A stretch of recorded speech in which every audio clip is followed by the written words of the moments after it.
आज time management की बात करते हैं, जो आजकल का मुझे लगता है कि सबसे हॉट टॉपिक होना चाहिए, क्योंकि ऐसा लगता है कि जैसे वक्त बहुत तेज़ी से भाग रहा है। हम करना बहुत कुछ चाह रहे हैं, पर टाइम हाथ से स्लिप हो जा रहा है और हम नहीं कर पा रहे हैं जैसा कि हम सोच रहे हैं, जो हमारे दिमाग में प्लान्स चल रहे हैं। तो इसका रीज़न देखिए, 24 आवर्स सबके पास हैं। जो अपने टास्क को कंप्लीट कर ले रहा है, यानी वो कहीं ना कहीं उसको मैनेज करना अच्छे से सीख गया है। और जो घर पे भी रह रहा है, उसको भी लग रहा है कि मेरे पास तो टाइम ही नहीं है। हर किसी को आप कहते हुए सुन लेंगे कि टाइम नहीं है। पर अगर आपने इसको मैनेज करना सीख लिया, तो बहुत से ऐसे ड्रीम्स हैं जिनको आप पूरा कर सकते हैं। आज ये टॉपिक मैं एक फॉरेन लाइब्रेरी से मैंने ये उठाया है, और उसमें मुझे कुछ पॉइंट्स लगे, बहुत अच्छे लगे, तो मैंने सोचा इसको शेयर करती हूँ।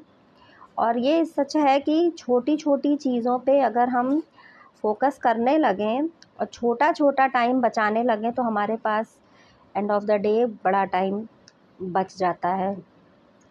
तो आइए शुरुआत करते हैं। वीडियो को एंड तक देखिएगा, और मुझे लगता है कि ज़रूर जैसे मैंने इससे सीखा है, वैसे आपको भी सीखने को मिलेगा।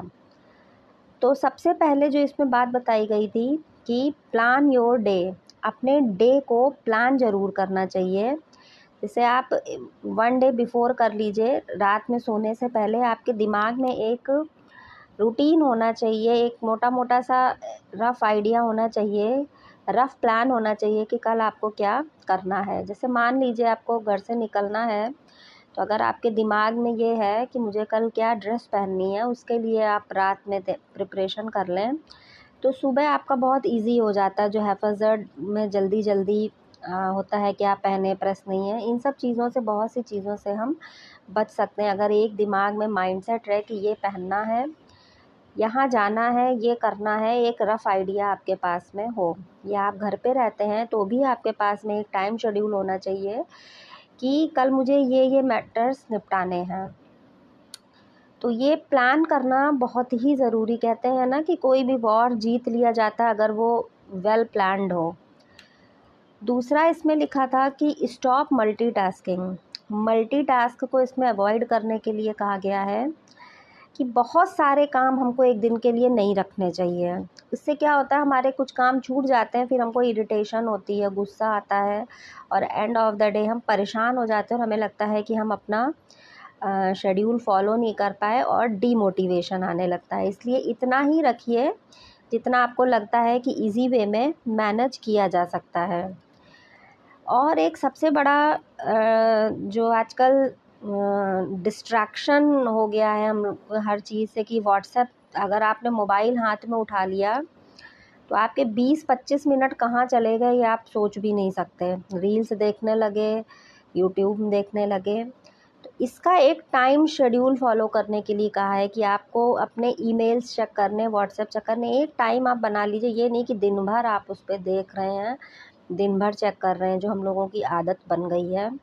तो दिन में 1 बार 2 बार, तो कि इसी टाइम पे मुझे ये अपना चेक कर लेना है, क्योंकि वो भी चेक करना, वो भी एक पार्ट ऑफ अ लाइफ बन गया है, वो ज़रूरी भी हो गया है। अब तो सारे जॉब रिलेटेड चीज़ें ही व्हाट्सएप पर आती हैं, तो ये नहीं है कि हर मिनट देखना है, एक टाइम शेड्यूल होना चाहिए, क्योंकि ये बहुत बड़ा डिस्ट्रैक्शन बन गया है। एक सबसे अच्छा पॉइंट मुझे इसमें लगा था कि लर्न टू से नो। हमें नो कहना आना चाहिए। बहुत सी ऐसी चीज़ें होती हैं जो हम मन नहीं करता है, फिर भी हाँ कर देते हैं, और हमारा टाइम उसमें वेस्ट हो जाता है। फिर हमें लगता है कि अब तो दिन ख़त्म हो गया। बहुत से ऐसे लोग होते हैं, बहुत से ऐसे टास्क होते हैं जिनको अगर अवॉइड किया जा सकता है तो अवॉइड करना चाहिए।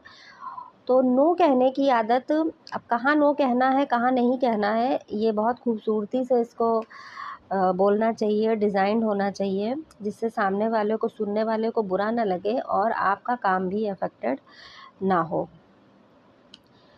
दूसरी एक इसमें बहुत इम्पॉर्टेंट चीज़ लिखी थी कि जो बहुत इम्पॉर्टेंट टास्क है, हम बहुत ज़्यादा हमें ये सोचना चाहिए कि हमारे अगले 5-10 मिनट के या आधे घंटे के काम जो हम कर सकते हैं उसको शुरू कर दीजिए, उसको कि ये अभी मुझे करना है, उसको मत टालते रहिए। वो टलते टलते टलते आपकी रात हो जाएगी और काम नहीं हो पाएगा। नॉन इम्पॉर्टेंट टास्क हैं उनको छोड़ना सीखिए। कुछ ऐसी चीज़ें होती हैं जो नॉन इम्पॉर्टेंट रहती हैं और हमको लगता है कुछ किसी ने फ़ोर्स कर दिया तो हमें वो करना पड़ता है, तो वो उनको भी हमें आइडेंटिफ़ाई करना आना चाहिए कि कौन से नॉन इम्पॉर्टेंट हमारे लिए टास्क हैं जो मुझे डेविएट कर रहे हैं। और एक सबसे अच्छी चीज़ है कि डेडलाइन सेट करनी चाहिए। मान लीजिए आपने कोई चीज़ दिमाग में करा है कि मुझे ये चीज़, मान लीजिए एग्ज़ाम्पल दे रही हूँ कि ये मुझे तैयार करना है, तो उसका एक डेडलाइन हो जाए कि मुझे इस मंथ में ये फ़िनिश कर देना है। क्योंकि अगर आप डेडलाइन नहीं सेट करेंगे तो फिर आप डेलीगेट करते जाएंगे, चीज़ों को बढ़ती जाएगी, आगे बढ़ती जाएगी और उसका टाइम ही निकल जाएगा और आपके पास कुछ नहीं बचेगा। तो बहुत ज़्यादा डेविएट नहीं होना है, डेडलाइन सेट करने की आदत होनी चाहिए। और एक चीज़ ये थी कि बहुत परफेक्शनिस्ट बनने की ज़रूरत नहीं होती है। जहाँ ज़रूरत हो वहीं परफेक्शनिस्ट बनना चाहिए, क्योंकि परफेक्शन के चक्कर में एक छोटे बहुत बारीकी देखने के चक्कर में हमारा काम अफेक्टेड हो जाता है, बहुत टाइम टेकिंग हो जाता है। कुछ काम ऐसे होते हैं जो लगता है निपटाने चाहिए तो उनको सिर्फ निपटाना ही चाहिए। बहुत परफेक्शन से हर काम अगर हम सोचने लगें कि करें तो फिर हमारा जो मेन टास्क है उससे हम डेविएट हो जाएंगे। और इसमें एक ये चीज़ भी लिखी हुई है कि हमें अगर जब अपने दिन में अगर घर पे हैं या बाहर ऐसी सिचुएशन, घर पे खासकर कि आप मान लीजिए पढ़ रहे हैं, अगर आप बहुत थक गए हैं तो आपको एक नैप ले लेनी चाहिए। उसमें ये नहीं सोचना चाहिए कि ये मेरा टाइम किल कर रही, क्योंकि वो जो नैप होती है वो आपका टाइम किल नहीं करती है, आपको फ्रेश करती है और आप आगे के लिए, पढ़ने के लिए, अपने काम के लिए तैयार हो जाते हैं। कभी कभी होता है घर पे रहिए, बहुत सारे काम पड़े रहते हैं और हमें थकान लगती है, तो उस समय आप अपनी थकान दूर कर लीजिए। काम को बाद में कर लेंगे, पर ये थकान, नैप लेने का ये मतलब नहीं कि फिर आप 2.5-3 घंटे की फुर्सत हो गई। नैप का मतलब होता है 10 मिनट, 15 मिनट, उसमें आपको इतनी फ्रेशनेस आ जाएगी। जिसकी नैप लेने की आदत होती है वो बहुत ही एनर्जेटिक फ़ील करता है हर समय, और उसको कभी भी ये नहीं है कि उसका सारा समय सोने में ही चला गया है।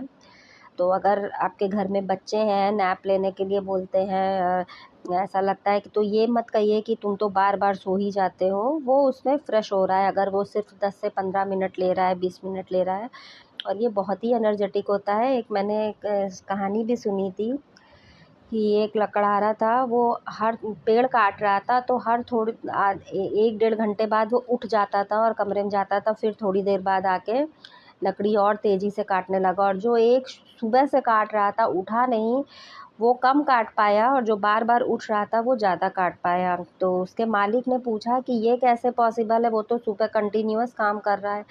तो उसने बोला कि वो थक गया है, उसका एफिशिएंसी कम हो गई है, मैं थोड़ी थोड़ी देर में आराम कर लेता था, उसके बाद मैं दुगनी एनर्जी से काम करता था, तो मैं ज़्यादा काम कर पाया। तो ये कोई बुरी चीज़ नहीं है। जैसे लोग कहते हैं कि इनकी तो बार बार सोने की आदत है। और last but not the least, negative peoples से बचना चाहिए। उनको जितना हो आप इग्नोर करिए, क्योंकि ऐसे लोग जो होते हैं वो सिर्फ आपको टेंशन देते हैं, और उस टेंशन में आपके 1-8 घंटे सोचने में ही चले जाएंगे कि ये कैसे ये बोल गया, इसने ये बात क्यों कही। आप सेल्फ एनालिसिस में ही सोचते रहेंगे।